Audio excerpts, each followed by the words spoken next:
We're Matt and Karla, and we're the Canadian-Mexican duo behind Must Do Canada. But how did a Canadian and a Mexican end up together? I can't believe this. It's been almost 12 years since we've met. And like 9 years since you moved here, right? Since I moved to Canada. And a lot of people have been asking us basically about our story, because Karla is obviously from Mexico City. Obviously, if you cannot tell my accent, how I haven't look. figured that out yet, then I'm not sure. But, and I'm from here in Canada, so a lot of people ask how we met. And we've noticed actually a little trend that's people on YouTube seem to be interested in how different cultures. How people have met from different countries and then move and deal with the cultural differences and stuff. And we thought we should do a video. Yeah, it's quite funny because Matthew doesn't speak Spanish until now, yet. And the irony is that's how I coerced Karla into a date, essentially. So maybe before I get into that, we'll just start back. So how did we meet? So I went to University of Lethbridge. Lethbridge is a small town 2 hours drive south of Calgary. And my university in Mexico had a partnership with that university, so I came to Canada for a semester as an international student. So that was back in 2008. Yeah, and it's kind of crazy because I was also, originally I went to a school called SAIT for 2 years, and then I transferred into the U of L. But I was actually doing evening university classes through their satellite campus in Calgary so that I could work. But then a friend of mine, a really good friend of mine, moved to Lethbridge. And I was like, that'd be so much fun to go live with you and just party and have fun at the real university. So I actually only went there for 1 semester as well. So it was destiny. we were meant to each other, baby, to meet that year. Yeah, so we met in, we don't really know when. It was in a, we were actually in a class about cross-cultural management, yeah. I remember. Yeah, so dealing with if you were a manager and working for a global company. Yeah. Yeah, so we met in that class. And we were the only, kind of, foreigners in the class. Me and my other 2 friends from Mexico. So, of course, a lot of the focus was on us. Us getting late. Well, that was the best part, was in one of our classes, they talked about how people in Mexico are a little more, loose with time. Compared to here. And then there was one class where we were actually talking about that, and they all strolled in late. It was perfect. So we all laughed, of course. Yeah, it was funny. I was actually taking Spanish classes then. I was in Spanish 2, I guess you call it. I had already passed part 1 in Calgary and was taking part 2, and I thought, that'll be a good way. But instead of asking her directly, because then maybe she'll think it's a date, I actually asked her friend, Ivy, if she could help me with Spanish, as a group kind of thing. And then she pawned Karla off instead, and I met up with her. But how come if she didn't ask me, if actually my friend was gonna ask you, I can't remember how the plan went, but it worked. So I met up with Karla, and you know what's funny? The only class I've ever failed of any class ever, of any school in my whole life, is that Spanish too. And I even had her as a tutor. Well, I guess we didn't study very hard. So it didn't work out very good. But anyway, I still remember so much that first time that we talked, pretty much, when I was teaching him Spanish with my other friend, Jaime. He stayed with me to kind of teach him about that lesson. And then I needed to go back home earlier because I was gonna talk with someone through Skype. So I said, okay, I leave you, Jaime, I'm gonna go back home. And then it was the beginning of the winter, so it was already snowing, and the bus never got. I was there an hour, and then they came out. I said, how come you're still here? I said, because the bus hasn't come. And my friend Jaime said, oh, maybe Matt can give you a ride. And I said, no, I don't know him. So anyway, they hung out with me for another half hour, and the bus still didn't arrive. So then I said, okay, Matt, can you give me a ride home? And it worked especially well because I was rocking a 92 Cavalier. Yeah, I still remember the music that you were playing. Oh, such good memories. It was Teenage Dirt Bag. Yeah, I can't remember who plays that. Anyway, I love that. I still listen to that song, and I remember that first right. Anyway, so that led for him to ask me for my messenger. Messenger was the hot thing at that time. MSN, for those who don't know what it is. It wasn't the same? MSN? Yeah, Messenger is the same? MSN Messenger, but like Facebook's also called Messenger. So yes. MSN Messenger, before the days of Facebook. Yes.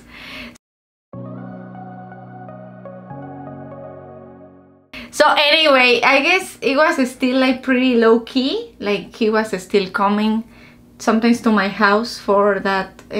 How long did it take? I can't remember, but it couldn't have been that long after that I invited her on the official date to come over and make enchiladas at the house. Yes. And we watched Wedding Crashers. Yeah. A great first date movie. So, as you can tell already, Matthew's super sweet. He never was very aggressive about like having something with me. And I remember while we were watching the movie, he gave me a kiss on the cheek. Like that. And me as a Latina, then I grab him and I kiss him. We have to keep this PG. And that's how it started everything, pretty much. Well, not quite actually, because I remember we that... weren't like officially, I don't think we... No, we were not officially it like kind of girlfriend became and more boyfriend. official in December of that same semester was when they all wanted to go to Banff. Yeah. And see the mountains. No, but wait, before that... This is one of examples of the cultural differences, because I remember after the kiss, whatever, when then we saw each other in the classroom and stuff like that after class, and I didn't know how to approach him, if I should give him a kiss or a hug, because I remember that when I came to Canada, I said Canadians like their space. They don't like to be like so touchy or anything like that. So that was one of the things I said, what should I do? Like maybe he doesn't like that I, you know, show something in front of other people. I don't know, it was so weird. But anyway, like then it started, you know, like then he came for parties. And then of course, eventually I asked him, okay, what's going on? Are we on a date? Are we like girlfriend and boyfriend? And I said, like, I know I'm going back to Mexico in December. So we met around Halloween. I said, I know that I'm going back to Mexico, but I don't want you to be messing around with me and with other girls. So if you're going to be with me, you're going to be with me. Mm-hmm. And he said, yes. She was a hard one to crack. I love you! But eventually, when we went to Banff... Then it was. Then I got the hotel with the jacuzzi. Oh my god! We don't need to go in so much detail. But anyway. So gentlemen out there. Well, of course, tubs. He needed to fight for it. I'm Matthew. And also the romanticism of the Rocky Mountains. Yes, no, Banff. It was snow, like such an awesome experience. And I remember that also coming from Mexico, we are more conservative. So I couldn't tell my parents that I was staying with him, or even like a time before he brought me to see his family, and I didn't tell my parents until after. And also in Mexico, it seems like it's less common to just like go out when you want, partying all night, staying at friends' house and stuff. Whereas like when I grew up, like we went to house parties and I didn't come back to the next day sometimes. Well, I'm also a girl, but in Mexico it's different lifestyle. Like there's more dangers out on the street. So when they were all in Lethbridge alone, they let loose. Let loose. Yeah. Like if I was super crazy, but yes, of course, I had a lot of freedom and I really enjoyed it. It was a lot of fun. Eventually, she had to go back. So she was only here for the 4 months, essentially. Yeah, so in December, yes, I went back to Mexico. And I remember I cried so much because I said, probably it's the last time I'm gonna see him. This is over. Because he had a planned trip to Australia. Yeah. At the beginning of next year, like so in January or February. We kind of intersected an interesting point too in life, because I had been like wanting to go to Australia since I was 18 or 17. And I was 24 when we met, and I still hadn't gone, and I was waiting for friends, and then finally I said, like, I'm not waiting for friends anymore, I'm just gonna go alone. And I just had it set that no matter what, I'm going at this time, otherwise it'll never happen. Yeah. So I told her, like, and she couldn't come at that time because obviously. Well, we never even talk about it, me coming to Australia. Well, but too, anyway, but it was out of the yeah. question because I didn't have money and I still in needed university. Yeah, I needed to finish university. Well, you too, but in Canada it seems that you can have a Well, break. you can kind of put it off if you want. You can go to university whenever you want, essentially. Well, anyway, So that happened, and then on New Year's Eve, well, we were chatting through Skype, and on New Year's, he gave me a big surprise. He said, "Guess what?" I said, "What?" He said, "I'm coming to Mexico." I said, "When?" Like in 3 days or something like that, right before he was leaving to Australia.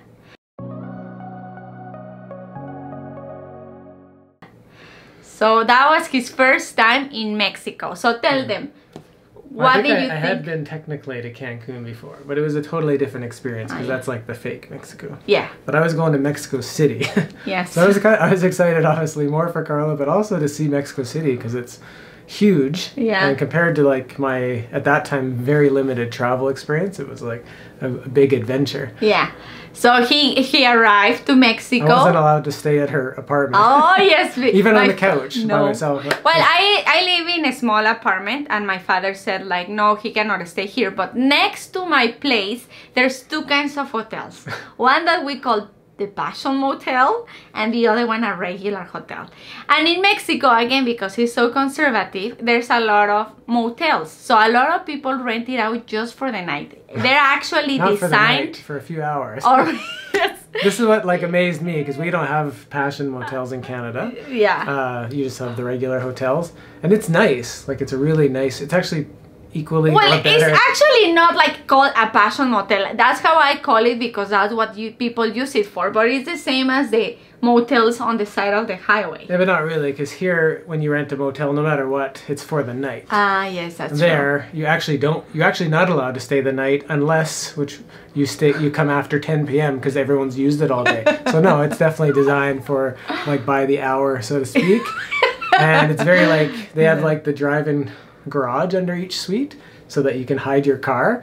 And then there's like porn on the TV. Oh my god, he was so impressed by the quality and the price of the it was Passion like motel. $30 a night. The hotel was like 90, and it was nice. It was hardwood floors.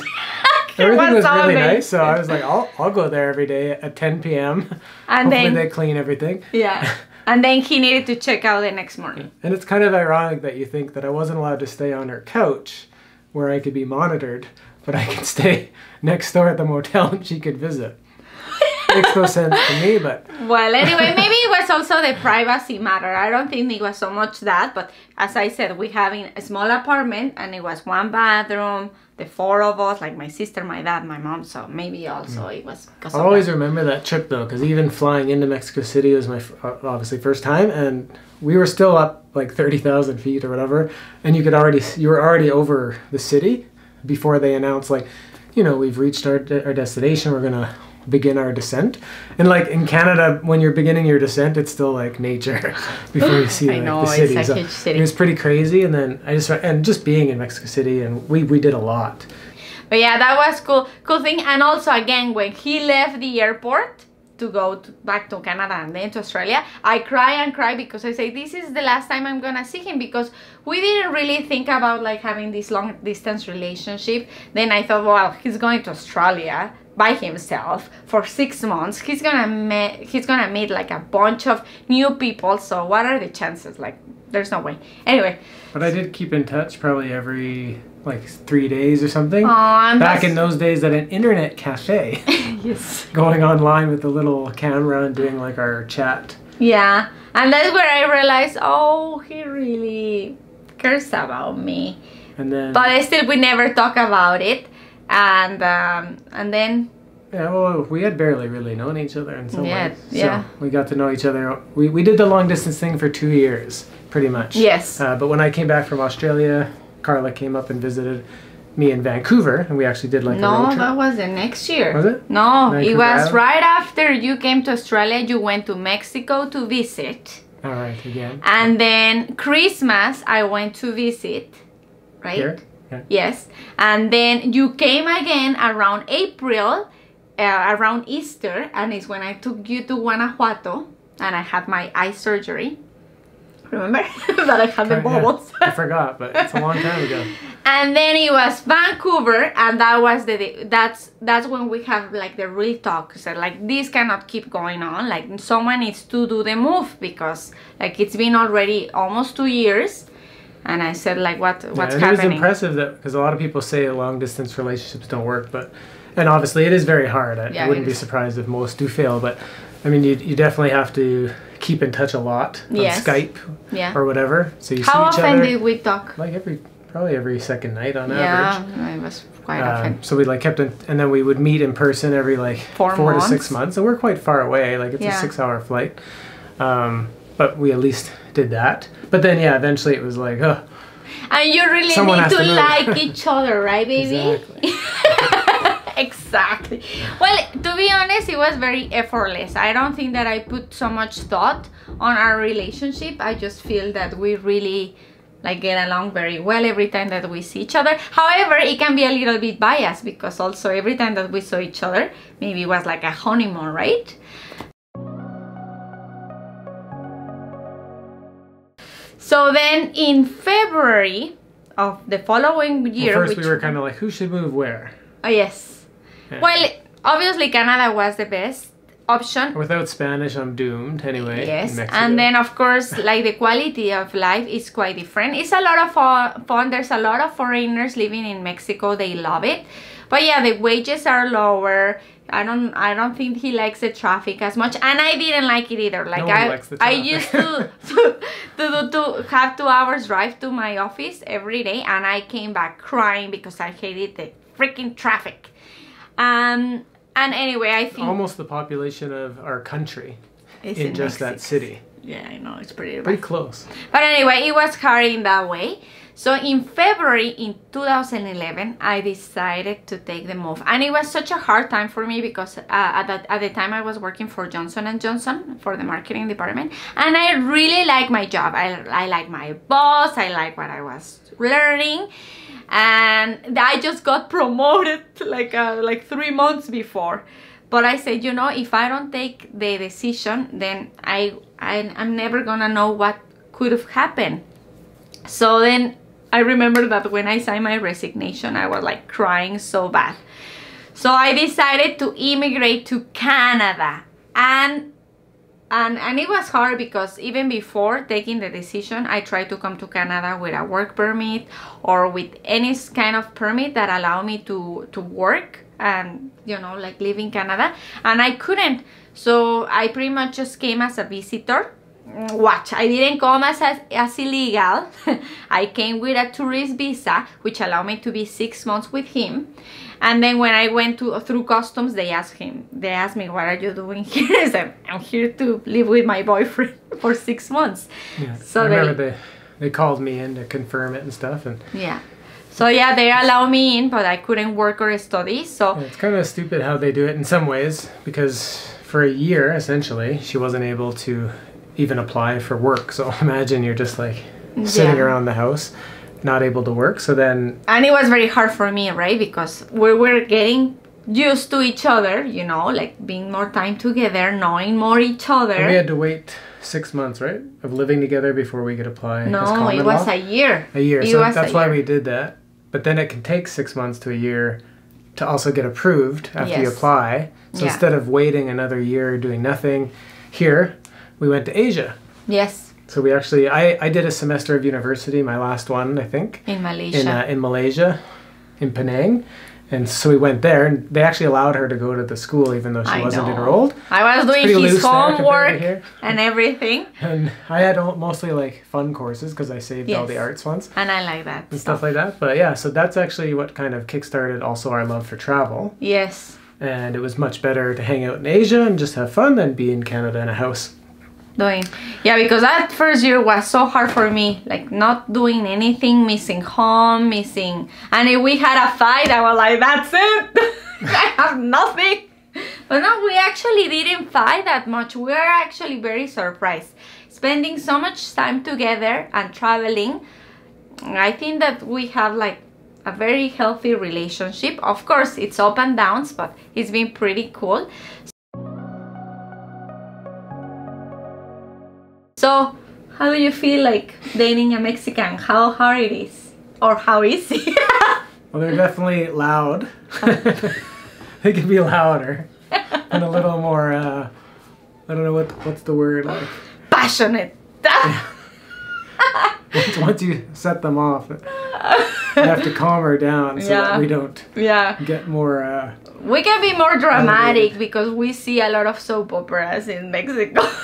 I don't know, maybe. And Matthew is such a calm guy. I don't think that that's the stereotype of Canadians, but Canadians also are known to be very friendly, and they are really very friendly and very like good heart. So Matthew is totally one of those. Before Asia happened, we missed a key part of the story. I proposed. Yes. So after the year that I came to live in Canada, we went back to Mexico for Christmas. And I think it was also because we were going to Asia. We obviously went to see the family. And he proposed me. And I was pretty surprised because, of course, I put all my cards on the table before I came to Canada, saying, okay, do you wanna get married? Do you wanna have kids?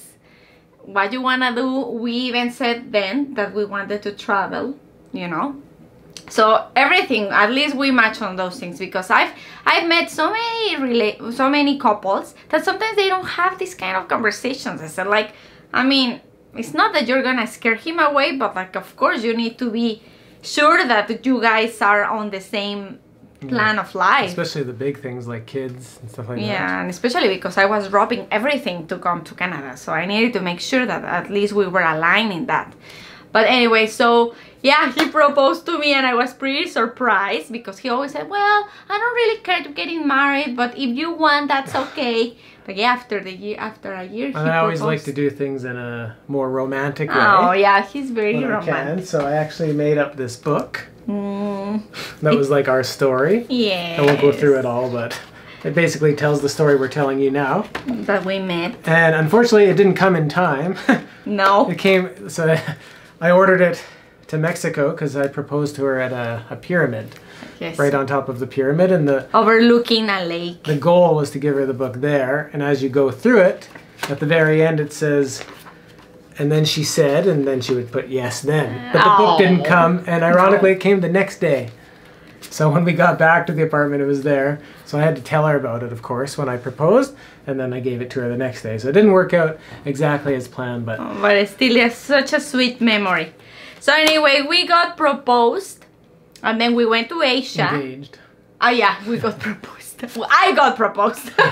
We got engaged, then we went to Asia for a year. Uh-huh. Then 2013 is when we did some more travels and a road trip across Canada. Oh yeah. Which is what started Must Do Canada. Yes. And then 2014 was the year that we got married. Yeah. And February, what day again? 22nd. 22nd? Yeah. But it's because legally, you know, by the judge or whatever, I don't know how we legally you call got it, married in Canada. on Chinese New Year's. January 31st. Yeah. And then the ceremony in Mexico in February 22nd. And then we went for our honeymoon on a 4-month South American travel. And by the way, if you haven't been to a Mexican wedding, they're awesome. I know. All my I actually only had 8 family members come down, and like one friend, Devin, the guy I lived with in Lethbridge, he was my best man for that one. And so, he had what, 90? Yeah, it was 10 Canadian and 90 Mexicans. He was on the beach, but it was just like a lot of fun because it's very much like lively dancing and lots of alcohol. Everyone was like, that was the best party ever. There were some injuries. Her cousin broke her ankle. My sister hurt her back just from falling and having fun. But all the pictures are just like lots of partying. Yeah, we have a lot of fun. And we're looking forward to go to another Mexican wedding because they're so much fun. Yeah, we were supposed to be at one just last month, but the coronavirus ended that. So yes, that sucks. But anyway, so now we've been married already. 9 years. Now what? 2014. All right, sorry. You've been here 9 years, so we've been married 6 years. 6 years, and time flies, and we still love each other. And now we're on YouTube. Yes, and we're doing travel videos. So that's our story. So we hope you like it. We did this mainly because I hear so much about like long distance relationships don't work, and I think it's kind of cool to have that mixed. The only crappy thing about not being from the same country is like seeing family, right? Oh yes, for like, me it's so still very hard. In her case, like you can only go max probably like once a year. So in that way it's hard. Whereas if we had family from the same city, there'd be more like mixed family parties. Yeah.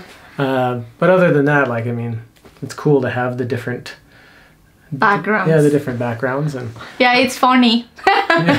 Sometimes I say things that don't make sense, and then Matthew, every time that he goes to Mexico, he's so shy because he doesn't understand many things. And yeah, and now I feel more and it's sad. It's been so many years. Yeah, and it's sad because I would like him to interact better with my family, but too lazy, I think, to learn Spanish. Hopefully one day I'll do a YouTube video in Spanish, proving that I learned it.